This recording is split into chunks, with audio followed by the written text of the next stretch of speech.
অবশ্যই এই ভিডিওটা দেখবেন, দেখে তারপরে ভিডিওটা শেয়ার করে দেন সবাইকে। 2000 টাকার বিনিময়ে ছেলেদেরকে নিয়ে এসে তার বডি ম্যাসাজ করতে বলে, আর হচ্ছে বা বিভিন্ন রকমের মানে লাইট টাইট অফ করে দেয়। শুধু হচ্ছে স্পা রুমে, যে রুমটার ভিতরে অনেকটি কাজকর্ম হয়, ওই রুমটা লাইট জ্বালানো থাকে, আর কোনো লাইট জ্বালানো থাকে না। পরে আমাকে বলে যে এখানে এগুলা করার জন্য। আমি রাজি হই না।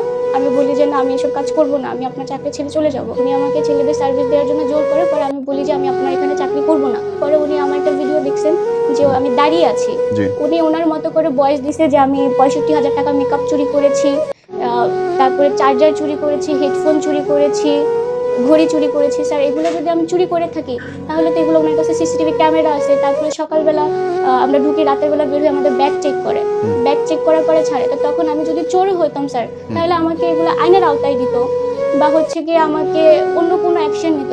সে আমার পুরো ক্যারিয়ারটা নষ্ট করে দিতে স্যার। আমি অন্য কোথাও জবে যেতে পারছি না। তার মানে সংসার চালান আপনি? জি স্যার। তাহলে কাজ না করলে খাবেন কেন? আপনি ভেঙে পড়ে আছেন কেন?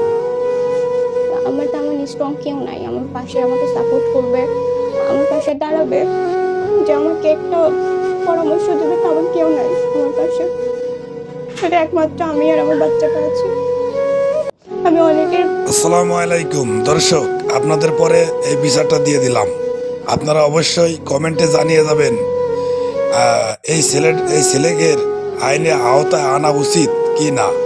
অবশ্যই আপনারা কমেন্টে জানিয়ে শেয়ার করে দিবেন ভিডিওটা।